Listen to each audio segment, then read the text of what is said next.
नमस्कार सगळ्या गावकऱ्यांना. रामकृष्ण हरी. खरं तर मी काही इथे भाषण करायला आलेले नाही. मी फक्त या कुटुंबाची भेट घ्यायला. ही पण कुणाची तरी लेक आहे, मी पण कुणाची तरी लेक आहे. ती माऊली 40 वर्षाची पण नाही आहे. तिच्या कपाळावरच कुंकू नाही आहे. त्या आईची अश्रू अनावर आहे. कुठल्याही आईला सगळ्यात जास्त दुःख काय होऊ शकतं हे प्रत्येक आईला समजतं. आपलं मूल जाणं ह्याच्यापेक्षा मोठं काय दुःख असतं. माझ्या मावशीचा असाच एक मुलगा खूप लहान वयात गेला आणि आज त्या गोष्टीला 20-25 वर्ष झाली असतील. माझी मावशी नाही सावरली असो. तिचा तर बिचाराचा ॲक्सिडेंट झाला होता. म्हणजे आज इतकी वर्ष झाली तरी तिच्या प्रत्येक बोलण्यात त्याच्यामुळे एक आईचं दुःख, एक बहिणीचं दुःख, एक लेक, एक मुलगा. आपण खरंच या कुटुंबाला न्याय कधी देऊ शकू कारण का त्यांचे वडील परत आल्याशिवाय हा न्याय कसा. पण तरी एवढं समजूतदार पद्धतीने कुटुंब वागते. त्या पद्धतीने या लेखीला मी बघते आणि मी तुम्हाला खरंच सांगते, अतिशय प्रांजळपणे आपल्याला सांगू इच्छिते की आदरणीय पवारसाहेब येऊन गेले. इथे बरेच सक्षना, बाप्पा, संदीप हे सगळेच इथे येत होते आणि माझी खरंच इच्छा होती की हा राजकारणाचा विषयच नाही. या भारताचा, या महाराष्ट्राचा एक लेख आपण गमावला आणि त्याच्यामुळे या विषयामध्ये आपण राजकारणी म्हणून कोणीही त्याच्यात पडू नये, पण माणुसकीच्या नात्याने न्याय यायला मिळाला पाहिजे. ज्या भारतरत्न डॉक्टर बाबासाहेब आंबेडकरांनी आपल्याला संविधान दिलं, आपल्याला आपले अधिकार दिले, त्याच्यात एका कुटुंबाला एकूण 70 दिवस झाले न्याय मिळत नाहीये हे धक्कादायक. आणि ज्या काही घटना गेल्या 8-10 दिवसात झाल्या ते इतक्या अस्वस्थ करणाऱ्या होत्या. म्हणून मी ठरवलं की आता काही होऊ दे, बाकी कोणी जबाबदारी घेऊ दे किंवा न्याय, पण एक माणुसकीच्या नात्याने हा लढा सुप्रिया सुळे लढणार आहे. हा शब्द मी तुम्हाला इथे बोलतो. आणि याच्यात पक्ष नाही, काही नाही, काही नाही. कारण का इलेक्शन्स येतात, पक्ष असतात, आमचे मतभेद, मनभेद सगळे असू शकतात आणि असलेच पाहिजे ते कसं शकतं लोकशाही. पण ती लोकशाही आहे, माणुसकी. आज मला असं वाटायला लागलं की महाराष्ट्रात माणुसकी विसरलंय का हो आपण, हा प्रश्न माझ्या मनात येतो. म्हणजे मला विचाराल तर माझी जरी माननीय मुख्यमंत्र्यांची आमचे राजकीय टोकाचे मतभेद आहेत, पण माझी त्यांच्याकडून खूप अपेक्षा होती. कारण का देवेंद्रजी या राज्याचे मुख्यमंत्री झाले, एक सुसंस्कृत नेतृत्व आहे. मला खरं तर वाटलं होतं की हे कुटुंब जेव्हा त्यांच्याशी बोललं असेल तेव्हा तुम्हाला 8 दिवसातच न्याय मिळेल अशी माझी अपेक्षा होती, माझी इच्छा होती, अपेक्षा होती की ठीक आहे यार, राजनीती तो चलती रहेगी. पण अशा काळामध्ये एक सिग्नल दिला पाहिजे वरून की हे राज्य आता मी चालवतो आणि या राज्यात मी अशी कुठलीही कृती सहन करणार नाही. तो सिग्नल वरून दिला पाहिजे. प्रत्येक पोलिसाला कळलं पाहिजे की आजपासून जो कोणी मधला नेता असेल त्याचं आता खपवून घेतलं जाणार नाही. हे राज्य हे छत्रपतींच्याच संस्काराने चालेल, शाहू फुले आंबेडकरांच्याच संस्काराने चालेल. आणि म्हणून मी आज एक महाराष्ट्रातली महिला म्हणून, खासदार म्हणून नाही, मुख्यमंत्र्यांना जाणार आहे, मी त्यांना वेळ मागणार आहे आणि माझा पदर पुढे करणार आहे की बाबा आमच्या पदरामध्ये आमच्या या भावासाठी न्याय. आणि हे जे अंधाधुंदी कारभार चाललाय, तुम्ही आंदोलन वगैरे काय करू नका, तुमचा लढा आम्ही लढू. मग तुम्ही अन्न सोडू नका, खरंच सोडू नका. माझी विनंती राहील गावकऱ्यांना, तुम्ही आम्ही सगळे ताकदीने लढू. बाप्पा या देशामध्ये ही गोष्ट कुणामुळे कळली तर बाप्पानी कळली. बाप्पा म्हणला मी उभं राहतो, भाषण करतो. म्हणलं काय बोलणार. उभे राहिले आणि म्हणले की जोपर्यंत त्यांना फाशी मिळत नाही मी स्वस्थ बसणार नाही. बीडच्या केसमध्ये फाशी झालीच पाहिजे, परभणीच्या केसमध्ये आम्हाला न्याय मिळाला आणि बसून गेले. म्हणलं अरे अजून काय बोल. ते म्हणलं अजून मला काय बोलायचंच नाही, मला फक्त न्याय पाहिजे आणि मला ह्याचं राजकारण करायचं नाही, म्हणून मी फक्त फाशी मागतोय, मला बाकी काही नको. जो कोणी गुन्हेगार आहे त्याला फाशी झालीच पाहिजे. आणि आम्ही त्यानंतर मी फारशा बाहेर कोणी बोलले नाही कारण का मला बोलायचं नव्हतं बाहेर. पण मला तुम्हाला हे पण स्पष्टपणे सांगायचं की त्याचा आम्ही दोघांनी बाहेर बोललेलं नाही. बाप्पा तुमच्या परवानगीने मी बोलते की एक 8 दिवसापूर्वी बाप्पा आणि मी आम्ही अमितभाई शाहना परत जाऊन भेटून आलो आणि त्यांनी आम्हाला शब्द दिला की ते जातीने लक्ष या विषयात जाते. त्यामुळे मी पुन्हा सांगते, मला याच्यात राजकारण करायचं नाही. आम्ही दोघं फोटो टाकू शकलो होतो बाहेर स्टेटमेंट, पण मी केलं नाही. याचं कारण असं की एका गृहमंत्र्याकडे आम्ही दोघं लोकशाही पद्धतीने न्याय मागायला.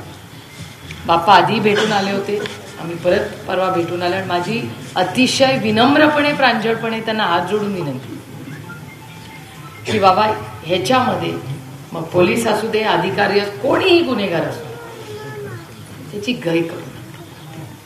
या राज्याने एवढं मोठं मतदान करून तुम्हाला केलंय, न्याय जर मिळाला नाही तर काय करायची ती सत्ता मला सांग.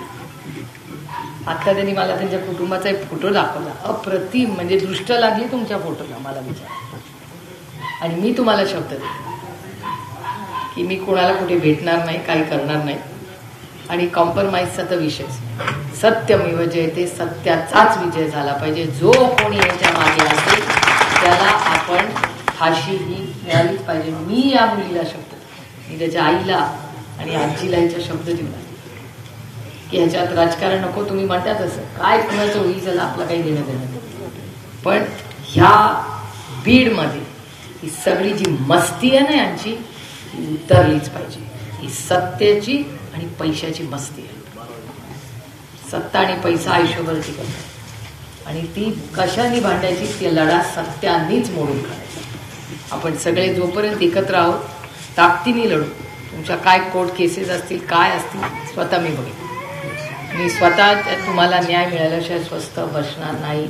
आणि हे फक्त तुमच्या कुटुंबासाठी नाही आहे. तुम्ही म्हणलं तसं बीडमध्ये जे कुणाला हाणामारी झाली आता त्याचं डोकं फोडलंय कुणाचं, ते तुम्ही दाखवलं, त्या कुटुंबाची माहिती घ्या.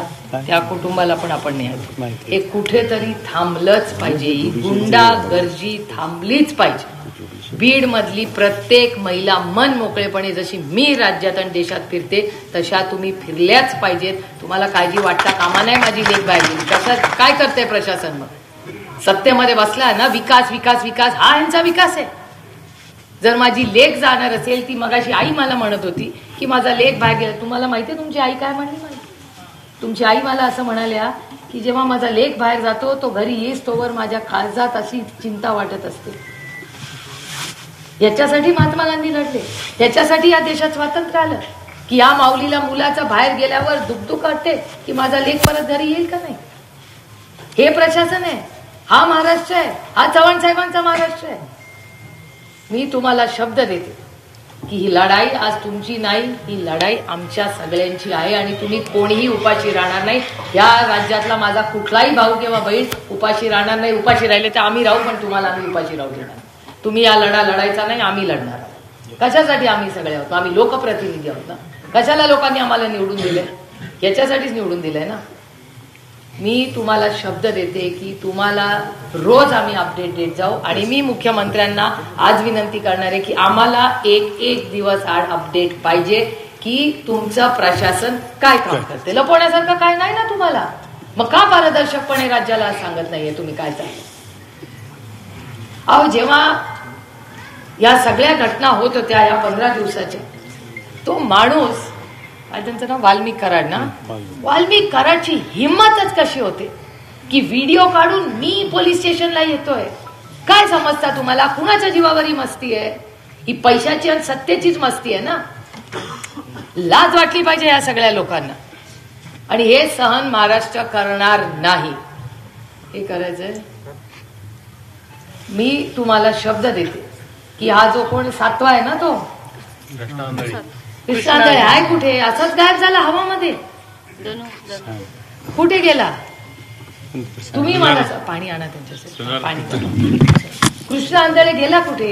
असा कसा गायब झाला? तुम्ही मला सांगता तुम्ही ट्रॅक करू शकत नाही. अहो, रोज आमचे फोन ट्रॅक करते सरकार. तो कृष्णांदळे सापडत नाही यांना. पटत कुणाला पटतं इथे की कृष्णांदळे सापडू शकत नाही? मला सांगा, असं शक्य तरी आहे का? जेव्हा संदीप काहीतरी त्याच्यावर बोलला तर सगळ्यांनी एवढी संदीपवर टीका केली. असं कुठे झालं? 2 महिने झाले कृष्णांदळे मिळत नाही. हा जे बोलला ते खरं बोलला, तुझा मर्डर झाला, सर्वात गुप्त माहिती कृष्णा आंधळेकडे आहे.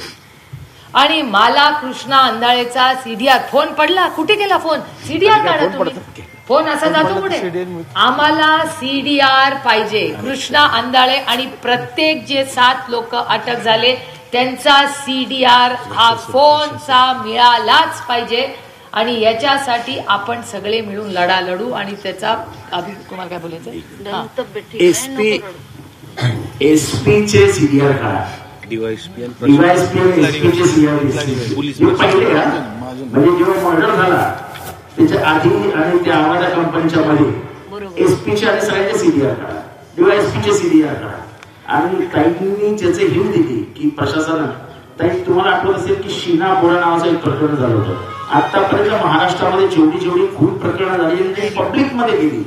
पोलीस हे बघतं की एक दिवसाआड पत्रकार परिषद घेऊन झालेली चौकशी महाराष्ट्रासमोर ठेवते. मग ह्या खूप खटल्यामध्ये एकदाही पोलीस प्रशासनाने आजपर्यंत पत्रकार परिषद घेऊन ही अशी चौकशी झाली आहे का सांगितलं नाही. कारण का या सगळ्या गोष्टी त्यांना लपवून ठेवायच्या. आणि म्हणून मी परत तुमच्याकडे मागणी करतो की जी ज्युडिशियल इन्क्वायरी होणार आहे, तुम्ही जे म्हणालात ना की आपण त्याला न्याय देऊ, त्याला तो ज्याला मारला कोयता मारला तो काय बघत होता, तो फिल्म बघत होता, व्हिडिओ बघत होता, अटक कशी झाली, कोणाला अटक झाली, तर मागणं त्याला कोयता मारला. या सगळ्यांना जोपर्यंत ज्युडिशियल इन्क्वायरीच्या परव्ह्यू मध्ये घेत नाही, त्याच्या म्हणजे कक्षेत घेत नाही ज्युडिशियल इन्क्वायरीच्या, तर काहीच नाही मिळणार. लोकच तो रामकृष्ण बांगरची फॅमिली घाबरत होती माझ्याशी बोलायला. नाही नंतर बोलतो इतकी दहशत निर्माण करून ठेवली आहे. त्याच्यामुळे मला वाटतं ईडीचा केस राहिला. आपण जी मागणी केली आहे की ह्या देशामध्ये खंडणी हा मोठा गुन्हा आहे. मनमोहन सिंग साहेब काँग्रेसचं जेव्हा सरकार होतं ना तेव्हा त्या काळामध्ये ईडी, आता ईडी तर सगळ्यांनाच माहिती आहे, पोराला ईडी माहिती आहे राज्यात आता. आणि ईडी खंडणी मागणं म्हणजे तो गुन्हा आहे या देशामध्ये, त्याला ईडी लागते. मला प्रश्न विचारतोय त्या वाल्मिक कराडला तो जर खंडणी मागत होते ना सगळे, मग त्यांना आधी अटक कशी नाही झाली, त्यांना ईडी का नाही लागली? हा प्रश्नाचं उत्तर सरकारला द्यावं लागेल ना. कधी तुम्ही म्हणला जून महिन्यात पहिला मागितलं ना खंडणी, मे महिन्यात खंडणी मागली. जर मे महिन्यात पहिल्यांदा खंडणी मागली तर त्या काळातच मे महिन्यामध्येच त्यांना लागायला पाहिजे होतं ईडी आणि सीबीआयची. का नाही लागली तेव्हा? तुम्ही मला सांगा, विचार करून सांगा. तो काळ कुठला होता? मे महिन्यात इलेक्शन चालले होते. आता इलेक्शनच्या वेळेत तुम्ही खंडणी मागताय इलेक्शनसाठी. कशासाठी? का खंडणी मागणं गुन्हा आहे? कशासाठी का मागे ना 1 रुपयाची खंडणी मागणं या देशात गुन्हा आहे. आणि मग जून पासून का या सरकारने काय केलं? यांचंच सरकार होतं ना जून मध्ये महाराष्ट्रात. अवधा नावाची कंपनीने जेव्हा खंडणी केली तो एफआयआर झाला का नाही? तेव्हा त्यांना काय ईडी आणि सीबीआय तेव्हाच का नाही लागली? कारण का भीतीच नाही वरतीची राहिलेली या जिल्ह्यामध्ये. हे दुर्दैव आहे. मला महाराष्ट्राच्या पोलिसांचा सार्थ अभिमान आहे. मी जन्मापासून फार जवळून पाहिले. जेव्हा महाराष्ट्राचा पोलीस बघतो ना तेव्हा असं वाटतं चला बाबा, मी तुमच्याबद्दलच बोलते. मला अभिमान वाटतो जेव्हा तुमच्यासारखे पोलीस बघतात, महिला पोलीस असतात. आम्हाला सार्थ, आमची कॉलर टाईट होते की अरे आपला महाराष्ट्राचा पोलीस आहे, वर्दी घालावी तर महाराष्ट्राच्या पोलिसांनी घालावी. दिल्लीमध्ये जेव्हा त्यांना अवॉर्ड मिळतो तेव्हा आमची टाईट होते कॉलर एकदम, आपल्या महाराष्ट्राच्या अधिकाऱ्याला बक्षीस मिळालं. पण बीडमध्ये काय चाललंय? आणि हे म्हणतात ते खरं आहे की बीडची बदनामी होते. लोक साहजिक आहे, मलाही वाईट वाटलं. अतिशय सुसंस्कृत जिल्हा आहे. काय झालंय? या 5 लोक क्रांतिकारी, बरोबर आहे तुमचं अगदी, अंबेजोगाई, या देशामधले सगळे सुशिक्षित लोक आवर्जून येतात. बीडचा सार्थ अभिमान आम्हाला सगळ्यांना आहे. आणि ह्या बीडचा बदनामी करायचं पाप या 5, 10, 25 लोकांनी केलेलं आहे. तुम्ही सगळे सुसंस्कृत आणि चांगलेच आहात. तुम्ही सुसंस्कृत आहात म्हणून ते तुम्हाला दम देतात. आता ही लढाई मी तर म्हणीन तुम्ही महिलांनी हातात घेतली पाहिजे. घ्या एक लाटणं, आणि आला ना असला कोणी आंधळे तर घ्या लाटणं आणि ठोकून काढा, असा मी आग्रह करते. काय लावलंय आमचं? आमच्या घरातले कर्त्या पुरुषांवर तुम्ही असे हल्ले करणार? ये नाही चले. महाराष्ट्रात आम्ही हे सहन करणार नाही. आणि माझी पुन्हा खूप विनम्र विनंती आहे तुम्हाला की तुम्ही अन्नत्याग प्लीज करू नका. तुम्ही गाव फार दुःखातून गेले, तुमचं कुटुंब दुःखातून गेले. वेळ पडली तर आम्ही सगळे अन्नत्याग करू, पण तुम्ही करू नका अशी माझी विनंती. त्याच्यामुळे मी मनापासून जे झालं त्याच्याबद्दल मनापासून दिलगिरी व्यक्त करते. माझ्याकडे शब्द नाही आहेत खरं तर. काय बोलणार तुमच्या कुटुंबात. आणि जे काही झालं हे अतिशय दुर्दैवी झालं. पण आम्ही जोपर्यंत तुमच्या कुटुंबाला न्याय मिळत नाही तोपर्यंत आम्ही कोणीही स्वस्थ बसणार नाही. फाशी ज्या दिवशी होईल त्या दिवशी आपली जबाबदारी पण संपणार नाही, कारण खाली लेकरांची जबाबदारी आज आपल्याला. पण तुम्ही एक आदर्श म्हणून उभे राहा. तुमच्या बरोबर आम्ही उभे आहोत. आणि बीडमध्ये आज नंतर कुणावरही हल्ला झाला तर बाप्पाला नाही तर मला फोन करा. माझा फोन 24 तास चालू असतो. आम्हाला फोन करा, आपण काय करायचं ते करू. आणि मी आज मुख्यमंत्र्यांना वेळ ऑलरेडी मागितलेली. मी येणार होते म्हणून मी कालच रिक्वेस्ट टाकली. आज उद्यामध्ये माननीय मुख्यमंत्र्यांनी वेळ दिली तर आज जी काही चर्चा झाली मी त्यांच्या कानावर घाली. बाप्पाही माझ्यावर आज मुंबईला येणार आहेत. आम्ही वाट बघू. आज आम्हाला आज उद्यामध्ये जर वेळ दिली, पण न्याय मिळाल्याशिवाय आम्ही स्वस्थ बसणार नाही. आणि आणखीन एक मी सांगते आणि पत्रकारांनी सांगते, आम्हाला ह्याच्यात राजकारण आणायचं नाही. म्हणूनच मी इतके दिवस शांत बसले होते. जेव्हा स्टेटमेंट करायचं मी नेहमी म्हणायचे जे काय व्हावं ते पारदर्शक पद्धतीने व्हावं. आणि आपल्याला कुणावर व्यक्तीवर आरोप प्रत्यारोप करत बसायचं नाही. आपल्याला या कुटुंबाला न्याय मिळायचा. मी विचार करते, ही लेक विचार करा. ही लेक वडिलांसाठी वण राज्यात मोर्चे करत फिरते, भाषण करते. मी सांगते तुम्हाला, हे सरकार जे बसलंय ना या लेकीच्या अश्रूंवर उभं आहे. त्यांचं हे सरकार या लेकींच्या अश्रूवर आहे सरकार. मला आश्चर्य वाटतं की या सरकारला झोप कशी येते. या सरकारला काम करताना, भाषण करताना, साजरं करताना या लेकरांची अश्रू नाही दिसत. झोप कशी येते हो मला सांगा. या प्रश्नाचं उत्तर द्या. मलाच काल इथे येताना अस्वस्थ वाटत होतं की मी कसं ह्यांना माझा चेहरा दाखवू, काय या लेकीला मी सांगू. अहो मी पण गेले खूप गोष्टींमधून, पण माझे वडील माझ्यावर आहे, तिचे वडील परत येणार नाहीये. तो लढायला लेकी लढू शकतात. आम्ही सगळ्या लढलो, तुम्ही पण लढला, आमचे भाऊ पण खूप लढले. पण हिला कुठल्या तोंडाने उत्तर देऊ इच्छे तर बाबा परत येणार. आणि मुलगी अभ्यास करते, भाषण करते, आणि ते असंवेदनशील सरकार फार एका शब्दाने बोलत न्याय देऊ म्हणतं. काय न्याय या कुटुंबाला देऊ. आणि माझा प्रश्न आहे पुन्हा माननीय मुख्यमंत्र्यांना की तो 7वा माणूस आहे कुठे. त्या तानाजी सावंताचं पोरग विमान वापस बोलवलं. माझं काही नाही, ते तुमचा वैयक्तिक, ते तानाजी सावंतजी जे काय त्यांचं झालं तो तुम्हाला मुलगा सापडतो विमान परत येऊन, पण आमच्या भावाचा खूनी हा तुम्हाला सापडतो. इतके निर्दयी आहात तुम्ही. त्याच्या विरुद्ध आपल्याला लढायचं आहे आणि ताकदीने सर्व समाजाने एकत्र येऊन लढायचं. ही आमची भूमिका आहे. त्या भूमिकेपासून आम्ही कुठेही बाजूला राहणार नाही. माझी एवढीच सगळ्यांना विनंती आहे की हे सगळे जे गुंड आहेत ना त्यांना माफी नाही. कुठलाही गुंड आज बीडमध्ये जो फिरत असेल त्याला माफी नाही. आणि जो नेता या गुंडांच्या मागे उभा राहील त्याचा पर्दाफाश केल्याशिवाय मी स्वस्त बसणार नाही. ये नहीं चलेगा. ये गंदी राजनीति आज के बाद महाराष्ट्र में नहीं चलेगी. कोणी असू दे, कोणी, हे नाही चलेगा. कारण का ह्या सगळ्या वाल्मिक कराड टाईप लोकांच्या मागे कोणीतरी शक्ती आहे. त्या शक्तीशिवाय हे होणार नाही. धनंजय मुंडे शक्ती कोणी का असे ना, कोणी त्याची इन्क्वायरी झाली पाहिजे. त्याची इन्क्वायरी झाली पाहिजे. पोलिसांचीही झाली पाहिजे. राजकीय नेत्यांची पण झाली पाहिजे. उतरलं पाहिजे. राजीनामा झाला पाहिजे त्यांचा. हे जे पोलीस जे प्रेशर खाली आहेत ना, घरगड्यासारखे जे वागतात ना, ते मंत्रिपदाचा वरच असते त्यांना. संदीपला राजीनामा झाला पाहिजे. ताई आमची एकच मागणी आहे. सुरुवातीपासून पहिल्या दिवशीपासून गावात जेव्हा आम्ही आपल्याशी चर्चा केली, वाल्मिक कराड काही एवढा मोठा नाहीये, त्याला संरक्षण फक्त या मंत्रिपदाचं भेटते.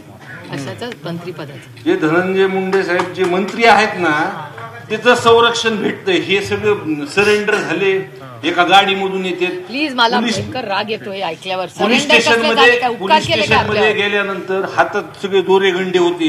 साहेब आवड साहेब आपण सुद्धा लय ताकदीने मांडले सभागृहात माझ्यासोबत यांनी. आणि त्यांना जोपर्यंत त्यांचा राजीनामा देत नाही ना, हे सगळं हे बघा त्यांची फाईल बघा ती काय काय त्यांनी जमा केले. एकदा त्यांचा राजीनामा झाला ना हे सगळेच फासावर चढतील बघा, तुम्हाला सांगतो. एवढीच आमची मागणी सगळ्यांची. संदीप बाकीच्या आरोपीला